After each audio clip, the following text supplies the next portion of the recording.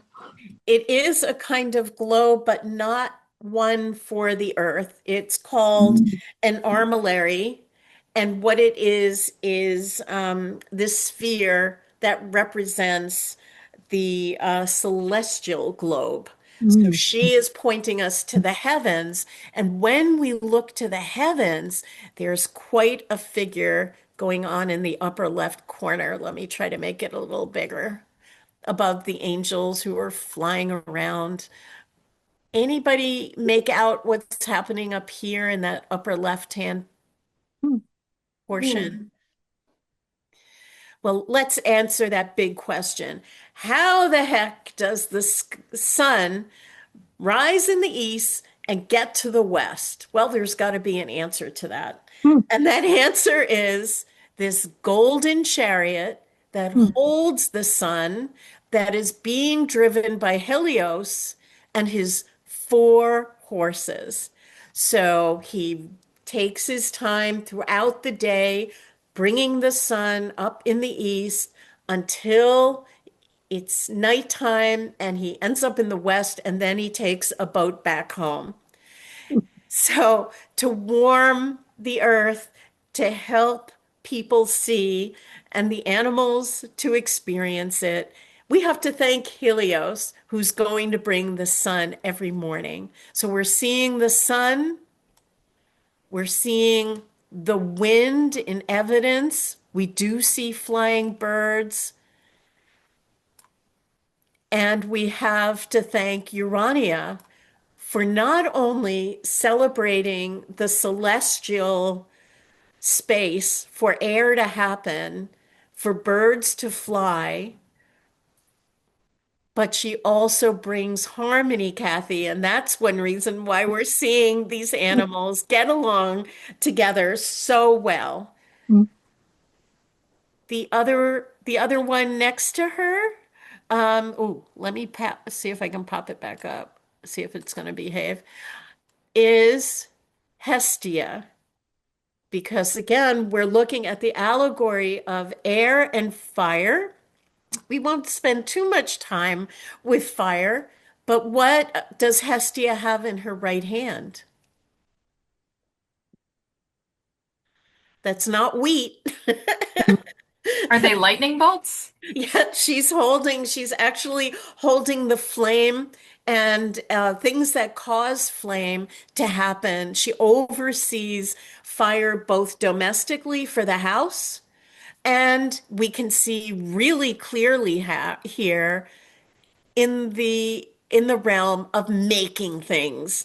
Well, you need fire to hammer and forge, to make all the bits for the bridles of the horses, for the armor, for some of the cooking pots.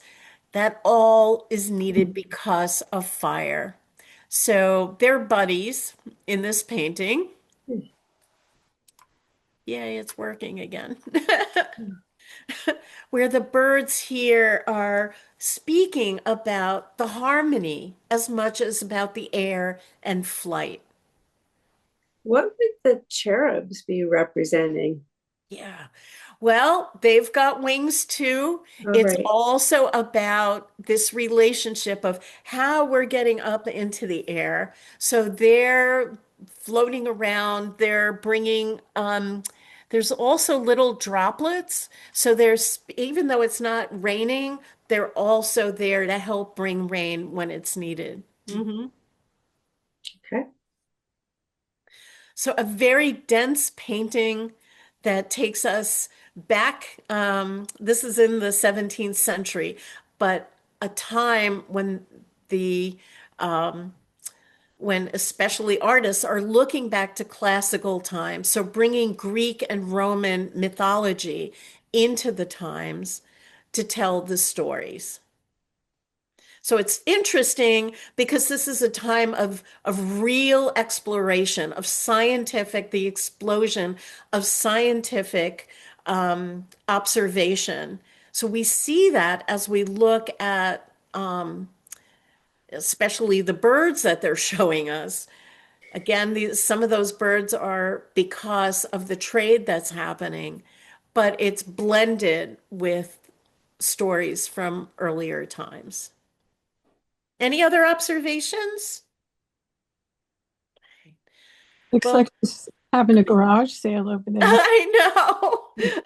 When you can just spend, this is one of those paintings, and if you've been to the Brooklyn Museum and can see it in person, that you stand in front of it and it's like, oh, and there's this, oh, and there's that. As well as I love this little doorway out the back to take us back into the landscape.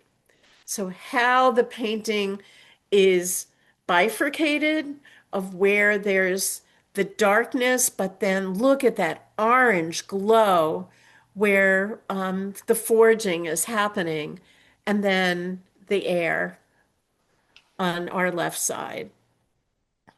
One thing I was just thinking about is that if this painting were to be done today, it would look very different because then they couldn't get man-made things into the air. And so all of the man-made things happened on the ground. But Ooh. now that would be, there'd be planes and other things on the left air side now.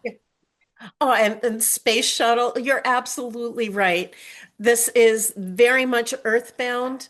And that's also brings up the question of where did fire come from and how did you make the fire and how did you keep the fire going?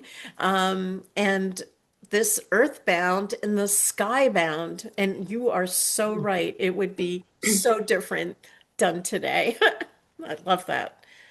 So let's keep playing with this notion of symbolism as well as we look at Franz Snyder's, an artist who was renowned, frankly, for not only painting live birds and live animals, but also for dead ones. So, but who's been to the Philadelphia Museum of Art? Mhm. And who has seen the big Rubens painting with this the bird plucking the liver out of oh gosh, what's his name? Yeah. That from that was the person was done by Rubens, and the bird is done by the artist we're looking at today, Franz Snyder's.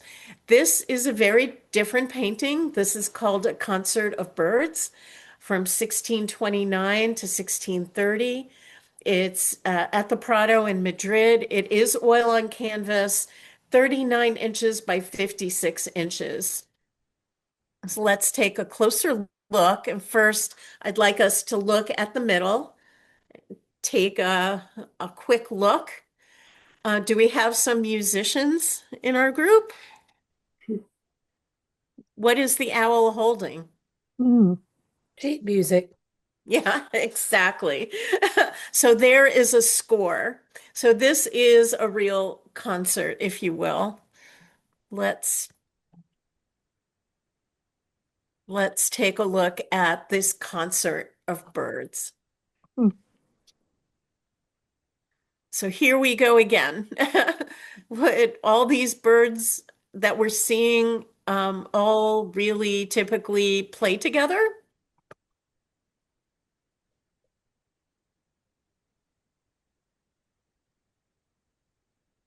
Probably not.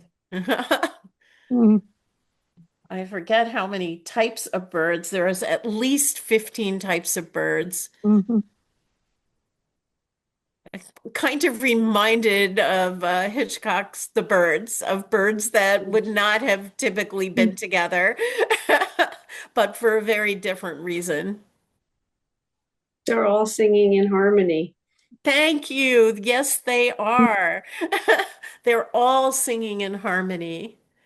And part of it, just like the last painting we saw, was part of this classical approach to thinking about how the earth works. You know, how does life on earth work? There are these four elements, and there are these gods and goddesses that are taking care and making sure things happen. There's another part of it, especially during this time period, is the senses.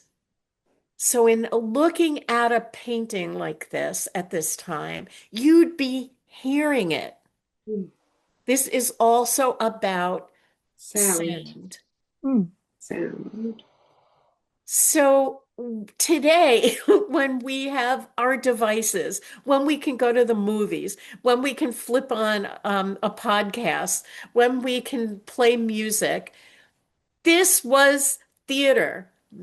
Paintings were theater. So you didn't just look at it as we do with 2026 eyes, that it's a visual experience. At the time, you would feel the feathers, the different kinds of feathers. You'd hear the different sounds that would be made. You would smell being out during this season in this particular landscape. You'd feel the bark of the tree. It was a sensory experience for anybody looking at it. So what else do you see as you look at this?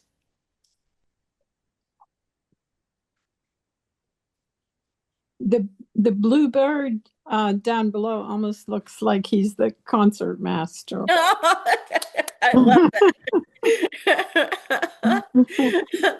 Seems to be singing up a storm or barking orders, and Yeah. and just as it is today, we often think of owls as being wise. There's potato chips named for the wise owl, right? Temple University's got the owls. The owls were looked at as wise then as well.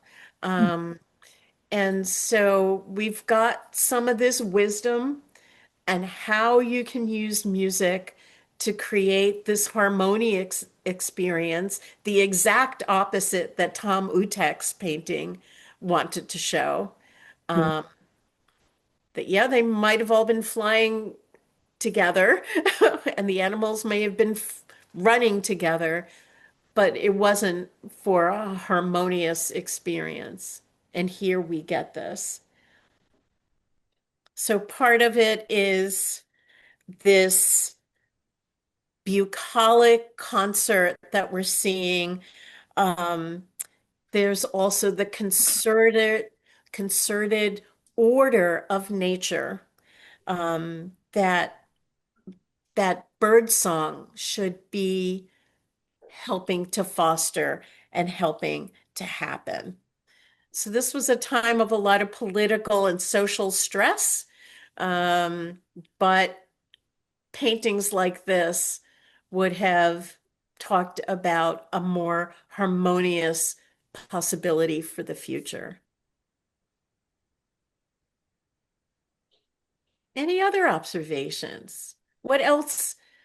Is it harmonious to you, or it? I'm wondering in 2026, is that what we see when we look at this painting? It seems the birds mostly at the top maybe are not singing. Yeah. Yeah. but there's some sort of attention. And here, this bird coming in, I'm not sure how this bird is being viewed by some of the others, but there's other birds coming in as well. Yeah. Yeah. Also, the owl is the only bird looking straight ahead. Mm. Nice. Engage is the bear in Tom Uttech's. Here we have the owl inviting us in, inviting us to be part of this, inviting us to pay attention. Very nice, very nice. Yeah, it's hard to look away from this owl. That looks like there's a woodpecker on the trunk of the tree. Ah, He might be the drummer. yeah. Providing the beat. I love that. Well, we're going to see another noisy painting. Noisy for a different reason. So we'll leave this bucolic concert and jump right into also about the same time period, about 1650, Jan Asling's The Threatened Swan. And this is at the Rijksmuseum. It's oil on canvas. It's a big painting. It's almost 57 inches by 67 inches. We'll take a closer look. So first take it in, and I promise you there's some little details that I will pop up and take a look at. But we'll remind ourselves this is the threatened swan. What is threatening the swan? Or who is threatening the swan? Probably another one. Well, let's look. Who's down at the lower left corner? Oh. Is it a dog? It's a dog. That's a dog. We just, and I have not cropped the image. This is the image. So in the lower left corner, we have this dog. And there's also, can you see what's right above the dog? Feathers. There's letters. Feathers, I said. Oh, there's feathers. Yeah. Absolutely. There's feathers all over.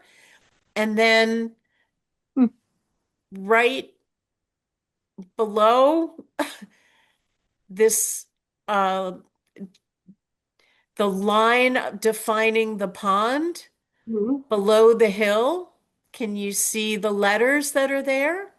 Yeah. Yeah. Okay, we'll come back to that because we're going to stay now on the rocky outcropping that the swan is on. We see more feathers. We also see what? More writing.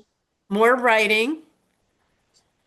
And as we continue along, more feathers, but what's happening here? Oh, A an nest. egg.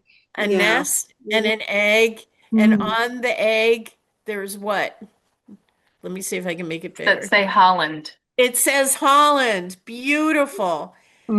So this is certainly a naturalistic painting, but it's also extremely political. So above the dog, it says in Dutch, the enemy of the state.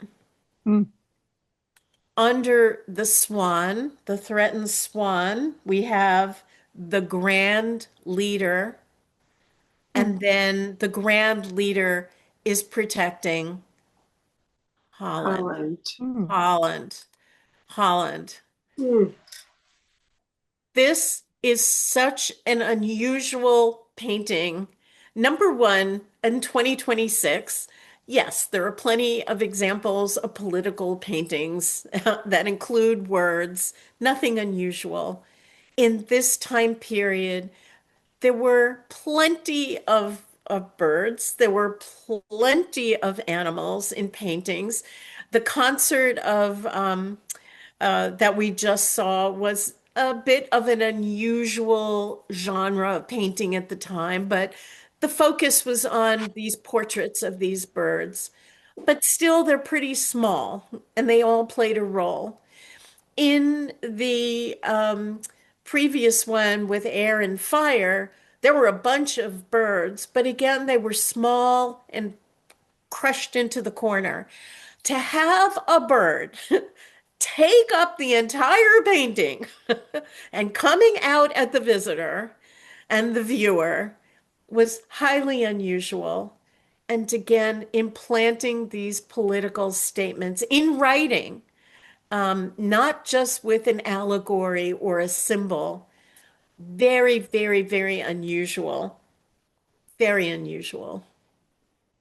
What do you make of this painting in taking a look at this swan? She would have to look at the political situation at that time, right? Yeah, yeah. But to make a swan the grand leader instead of here's a portrait of our grand leader, here's our portrait of our enemies, and here's the landscape of our beloved Holland. That would have been very, usual. I mean, usually swans are graceful, and she's pretty fierce. She or Fierce, he. fierce and strong. Look at the musculature, the feathers, and the lighting. Mhm. It is just a tour de force. And it was something that this particular artist became renowned for, and started putting other birds in other situations on this grand scale. This is like a grand portrait of a ruler, and it's a swan. Highly, highly unusual. But to get the sense of that body, is real, Mm. is real. So let's leave Holland for a bit and make our way to Italy and also look at a painting. It's still called a painting, but with different media. And this is Rosalba Carrera. This is a young lady with a parrot. We're now in the 18th century. This is about 1730. What we're looking at is pastel. This is pastel on blue laid paper. It's mounted then on some paperboard.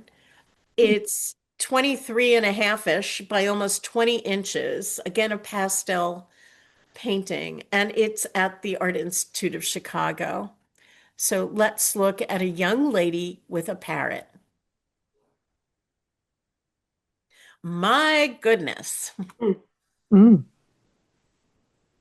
So here's a chance to look at a different style of painting, a different palette, the different colorways, certainly a different setting, and a different way of showing a bird.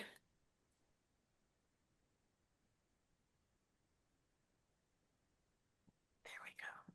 So what do you see as you look at this picture? She's very disheveled. Ooh, in what way? Nice. Everything's falling off of her. In part because of The bird. the bird. Very good. So what are some of the parts that you're seeing? What makes her up? Her. She's probably not living in poverty. Because Of her absolutely jewels and her gown. beautiful fabrics, lace, all this sheer fabric, is talking about luxe materials, the finesse, the sheen, even in pastel, how we see the sheen. Mm. Mhm. Her beautiful hair, the curls, the flowers, the pearls in her hair. Of course, she's got that makeup on that probably has white lead in it, but then those beautiful red lips. And then there's a thing that really tells us that she's doing well, is the fact it's a parrot. Fashionable pet for the well-to-do. This is a time where trade, we think of now as international trade. Well, the trade going on at this time was incredible.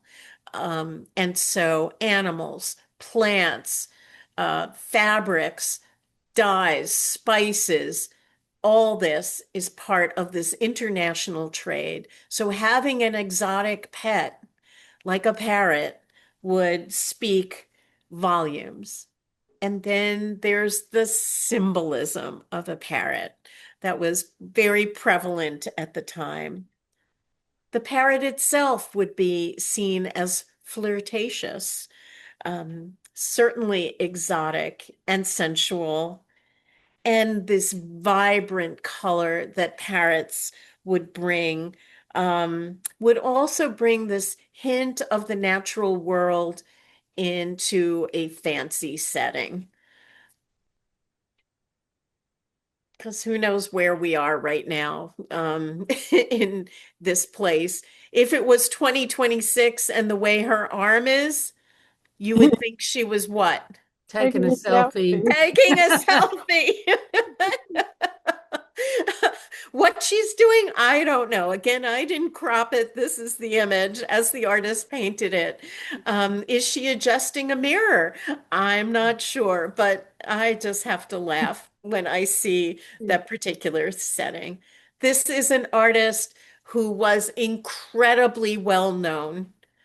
She was like, she was renowned by her first name. Everybody, not only in Italy, in France, in the United States, Rosalba. So let's find out a little bit more about this amazing artist. Imagine you live in Venice in the 18th century. The trade of lace making your mother taught you has gone out of style, and you need to support your family. So you take advantage of the nobles and well-to-do socialites stopping by on the grand tour by painting portrait miniatures on snuffbox lids, finding a way to paint on the infamously difficult ivory. You work your way up to full-scale portraiture, pioneering the use of pastels in the process, literally inventing the bound chalk version of the medium. And the nobles take note of your talent and invite you to France, and you find yourself creating portraits for the royal families of Europe. Your work becomes the basis for an entire movement in painting, and you live just long enough to see it swept under the rug. Though not literally. You went blind eventually. Rosalba Carriera redefined the Rococo manner and reaped the benefits. Royalty wanted her to make portraits of them, and some collected dozens of her works. She had so much work, she needed to employ her sisters to help her complete them all, and even took on a few pupils of her own. So let's see how Carriera's work defines Rococo. Let's look at her portrait of Young Woman with a Parrot. To me, this portrait is the definition of Rococo painting. All the elements that mark the movement are present: the soft palette, the opulence displayed, the frivolity of the situation. It's feminine, playful, sensuous, and a little bit naughty. A break from the more uptight, church-dominated Baroque. The subject seems to have an air of joy and passion for life. You can see the bird pulling at her dress, but she's too busy enjoying life to notice or care. Contrast this with the Baroque artist Giovanni Battista Gauli's portrait of a woman. Both women are portrayed as upper-class and coy, but Gauli's woman is portrayed in a chaste manner, perfectly put together. The viewer almost has to do all the work to find any femininity or sensuality, but you can still detect the emotions, the tilt of her head, her slight smile, the way she fingers her pearls. They all mark the underlying tension. Carriera's woman, however, still feels comparatively closer to the 60s free love ideals. In Gauli's, you can almost feel him laboring for hours over every fold in the fabric, every strand of hair. And while Carriera may well have spent hours on her portrait, the lightness of strokes and soft edges feel like preciseness wasn't really the point, but rather it was an attempt to capture a moment. Gauli's feels like he would be right at home with the modern movement of ultra-realism, and Carriera seems like she's setting the tone for the coming Impressionism. So a little bit about isms, a little bit about style. And Rosalba, I just want to point out a couple of things. So pastel had been used for many, many, many years, but by artists who were using it as preliminary drawings for sketching. You can see Leonardo's pastel drawings. You can see Michelangelo's pastel drawings. Rosalba, developed what she called her foundation.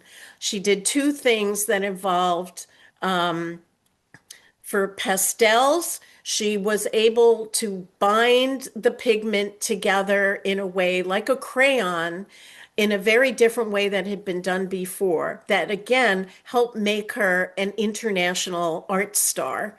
The other thing she did that was mentioned in painting miniatures is, unfortunately, painting watercolor on ivory. Well, ivory is greasy and the watercolor would fall off. She developed a different foundation that was used, that the watercolor would adhere and stick to those miniatures that were painted on ivory. Again, renowned also and recognized in the United States as well as in Europe. So this renowned artist, known by her first name in different parts of the world, and as a type of painter that was part of the art movement called the Rococo, that feminine, pastel-y colors, the frivolity, the opulence. This is all part of a very different approach than what we saw previously in painting in Holland and the Netherlands during an earlier time. So I just wanted to insert a little bit about the art movements and the characters, as well as the bird and the symbolism.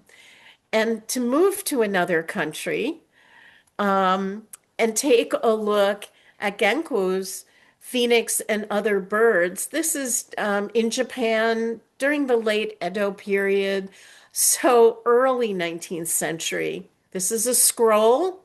It is ink, color, and gold on silk. So it's, 55 inches by 33 inches. And this is at the wonderful MFA in Boston. So let's take a look at phoenix and other birds.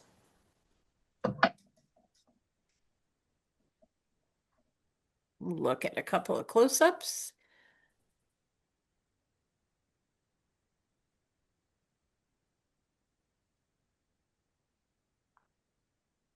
Does anybody recognize some of the other birds by any chance? Okay. Looks like a coot and some cranes. Ooh, beautiful. So what do you see as you look at this painting from Japan, not from the West, but an Eastern approach?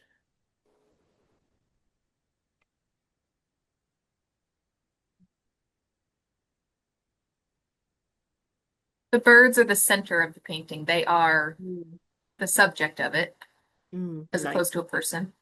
Beautiful, beautiful. Yeah, it's like their portraits, absolutely. And that's intriguing on so many levels. The other, are we inside or are we outside? Outside. We're outside. It's a landscape. Okay, think about your printer. Think about your printer. There are two settings when you go to print a document, right? What are they called? Black and white or color? Black and white and color. And then as far as the format of printing, what are the two formats? Portrait and landscape. Portrait and landscape.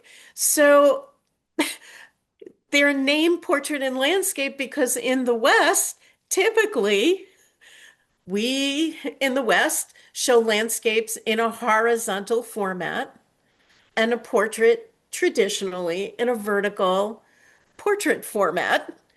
And here in Japan, it's a very different approach. The whole idea of perspective takes on a different approach because of the verticality of the scroll that's being used. And so that's another way of changing the lens of looking at, in one hand, similar subject matter, a landscape with birds in it. But then again, are these birds all real? Or are some of the birds made up as part of the storyline? So we have some actual observations of real birds in settings, and then there's the phoenix itself, or in this case, the phoenix. So in China and in Japan, the phoenix is definitely adopted as a symbol, often of the imperial palace. And it's a mythical bird. So here's an example of actual birds and mythical birds in one setting. They can represent the sun. They can represent justice, obedience, fidelity, and the Southern Star constellations, because the phoenix is believed to show up when there's the beginning of a new era. So the birth of a virtuous ruler will bring the phoenix to the foreground. So here is an example of the mythology coming together with direct observation in such a refined and elegant manner. Are there other things that you're seeing here? Well, the phoenix themselves are held above all of the other birds, so that makes sense if they're representing the imperial palace and royalty. Yeah. Yeah. And the mark of the new era. So I'm going to just go back of when these time periods are happening and who's going to be, which family and dynasty is going to be in the imperial palace. I'm sure this is part of an announcement that's being made as well. Beautiful, beautiful. A very different approach. It's kind of flat in that all the birds are the same. Like the birds in the distance are about the same size in terms of what type of bird they are. I don't know. It's kind of, it doesn't give you this whole depth because the phoenix is making it so large. So large. Oh, this is so beautiful. Yeah. And we can see those stylized clouds. Part of it is it's in the West when we're using 1 point or 2 point perspective as this illusion of giving depth. Here in this tradition, it's by overlap. So it's not necessarily based on scale, as you're pointing out so beautifully, but we know that this bird is closest to us because there's this overlap of this bird that looks exactly the same size is behind. And as you're saying, here we're seeing birds that are on the same scale, but in different locations. Look at how this overlap works in the water as we move on the diagonal. But again, there's no change in scale. There's dimension to the chubbiness of the bodies a little bit, but you're absolutely right. There's this flattening of their position and certainly the idea of scale. Beautiful observation. Yeah. So I just quickly want to get to the United States for a little bit. And take a look at the American artist Charles Bird King, that is his name. And this is his portrait of Miss Satterlee. And it's done about 1830, 1839. Oil on panel. Again, it's oil paint on wood, not on canvas. Very modest size, about 17 and a half by 14 inches, and in the collection of the Smithsonian American Art Museum. So we'll look, you can see, I'm going to pop this up because it's not a bad slide, but you see the little crackles in the paint. This is actually called craquelure or alligatoring because it's oil on wood. So depending on how humid, how dry the setting is, wood keeps moving. So it's actually stabilized. The paint is not going to flake off, but that craquelure or alligatoring is happening because of the movement. But here we go to the lovely Miss Satterlee. And what do you see?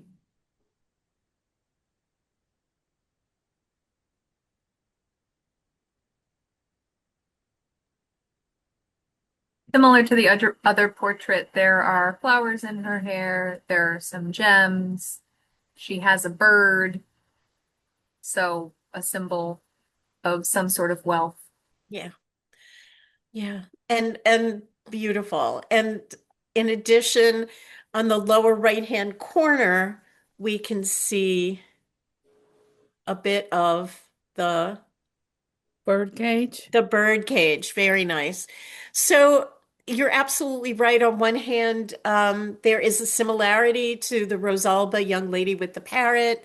Here, instead of a parrot, we have got a golden pheasant as the pet, which would have been fun. We're in America. We're seeing the influence of European fashion, but done in an American format.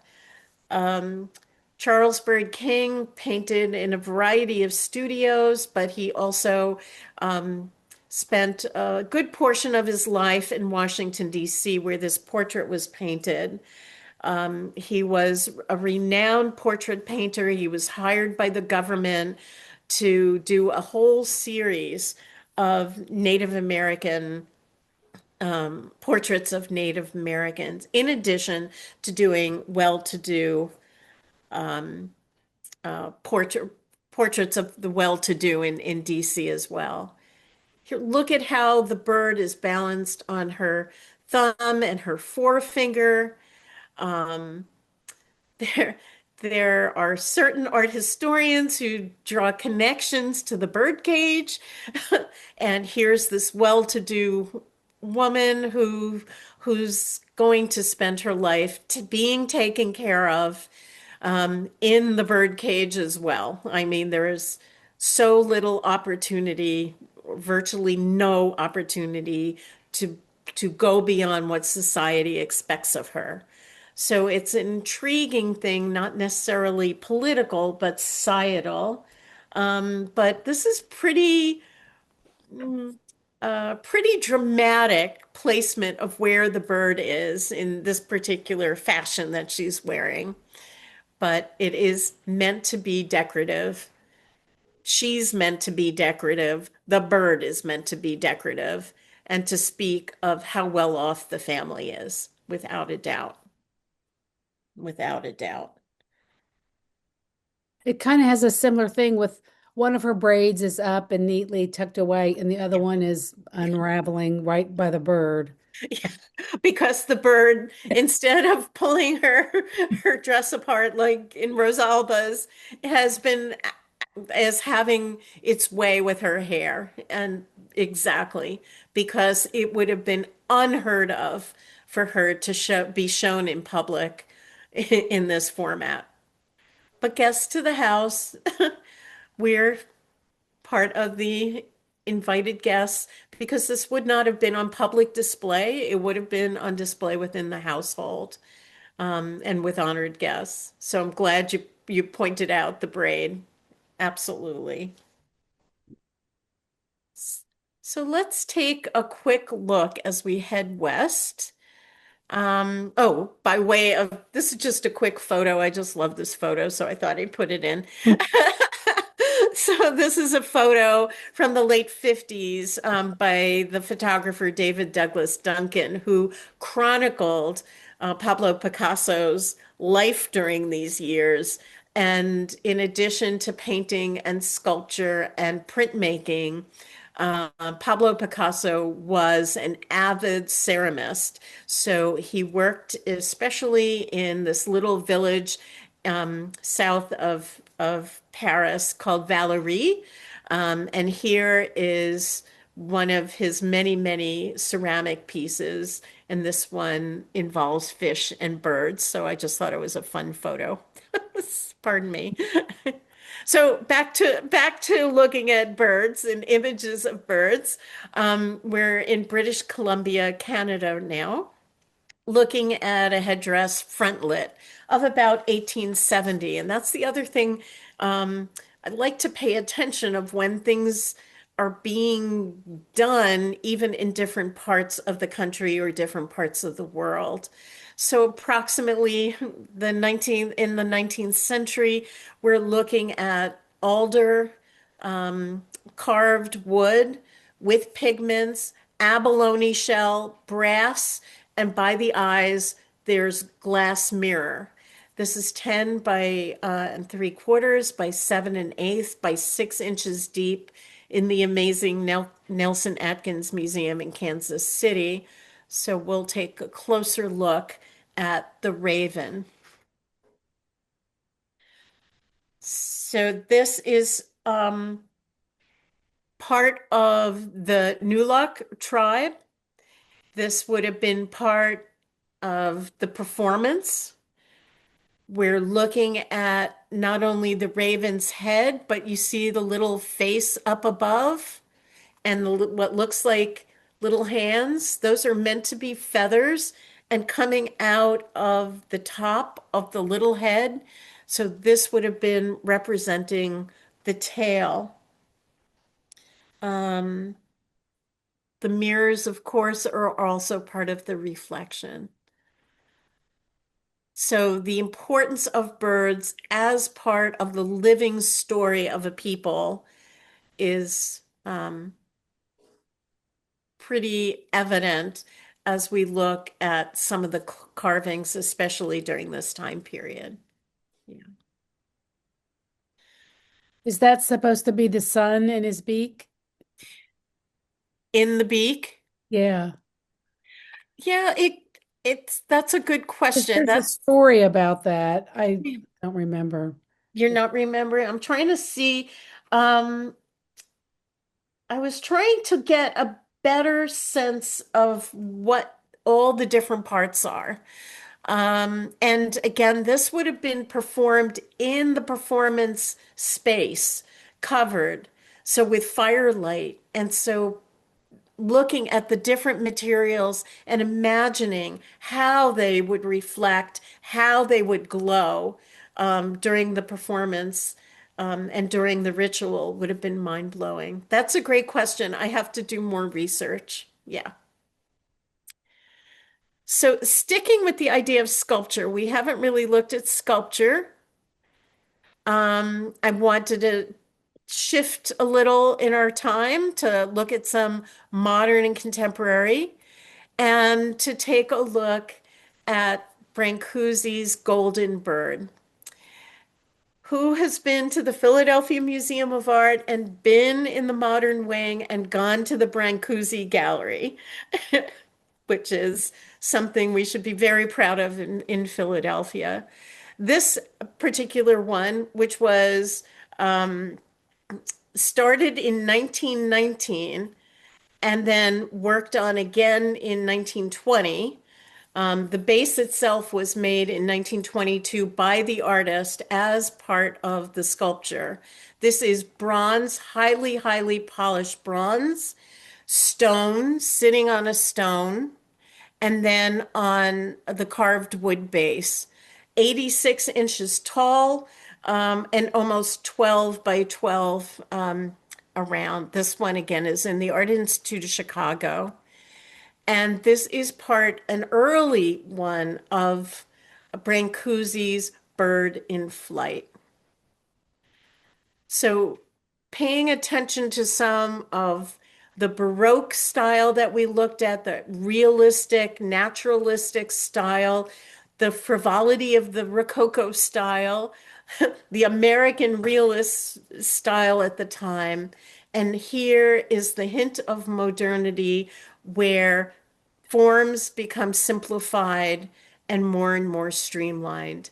And an artist who is intrigued with the notion of a bird in flight. So, what do you see when you look at this sculpture?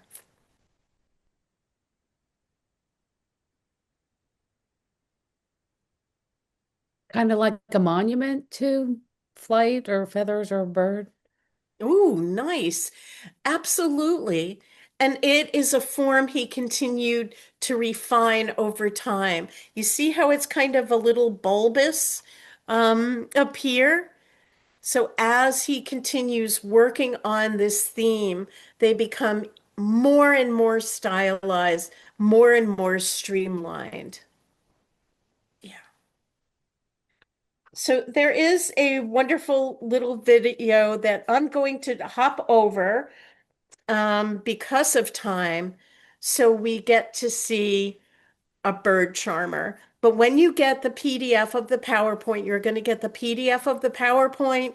You will have the links to all the works of art and to the videos as well. So I'm going to hop over this video. It's very good. It's not of this particular sculpture. It's another sculpture a little later, so you have the chance to see the more stylized version. But I want to go to Mexico and take a look at Rufino Tamayo's The Bird Charmer of 1945. Look at the size of this. This is an oil on canvas.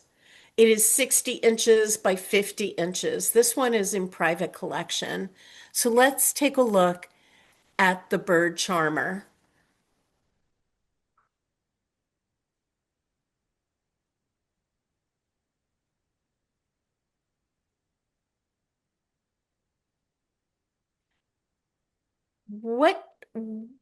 Where is your eye going when you're first looking at it?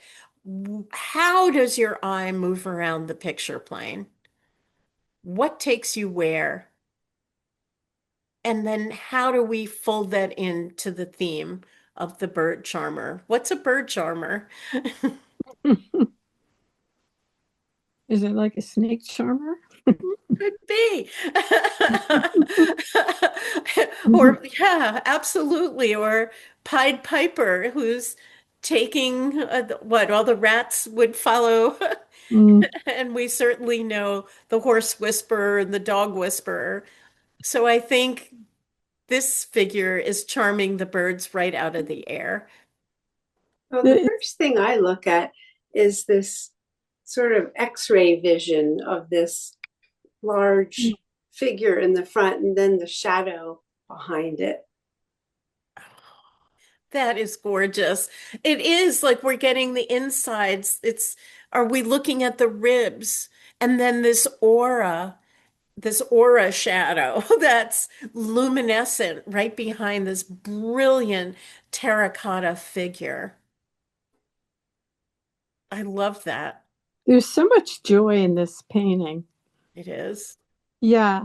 I can almost hear him and feel the birds being attracted to him and circling around his little horn. I know. And effort on one hand, I love that, Kathy. On one hand, you see the effort. Like, look at his knees and the feet, the ankles, crossed at the ankles, and the effort that he's putting out in putting this song out, but the joyfulness of the flutter of those little birds. And then in the lower left-hand corner, I'm happy to say it's not a snarling dog who's attacking anybody. In this case, if you've ever been to the museum or the Penn Museum and seen these Olmec terracotta figures. Mm.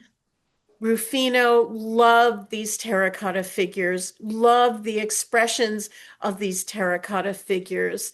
And they are all often tied into different stories and different rituals and different celebrations. And I love this little figure who's watching it all unfold. Mm-hmm. Yeah. So here it's 1945. Do we have to talk about what that year represents in the world? Mm. Mm-hmm. What was 1945? War. End of War. World War II. World War II. And here is an artist who, especially part of the Mexican mural scene, friends with other Mexican muralists as well. It's this time of political, seething horrors in the world. And here's an artist who was enmeshed in a lot of social and political paintings. Not that he turns his back on it, and not that he stops feeling, but here's an artist who turns back to the humanity of being in the world. Mm. So it's intriguing to look at work from this time in the United States, in Mexico, in Europe, and to look at what Tamayo starts doing. It is about finding peace. Yeah. Oh my goodness. What a journey. And I'm going to stop the share. And thank you for your deep looking and for you taking the time to delve into art and nature and observation in such beautiful and profound ways. And I thank you so much. And Sam will be sending out the link and the PDF of the PowerPoint. If there's anything you want to revisit, you'll be able to. So thank you. Thank you. Thank you. Thank you so Yeah. much, Lynn. We are so grateful to you. Thank you all for participating today. If you want to join us for a future event, feel free to check us out at stoneleygarden.org. But I have a feeling we'll be seeing Lynn back next year. So come on back next January. Hopefully we'll see Lynn again for another version of nature through art in history. So thank you all again. Look for an email Thanks. from me. Thanks, Lynn. Yeah, thank you. Great Thank presentation. Thank It you. was really good. Everybody be well. Thank you, Sam, so much. Thanks, Sam, for putting it together. Yeah. Of course. Thank you all.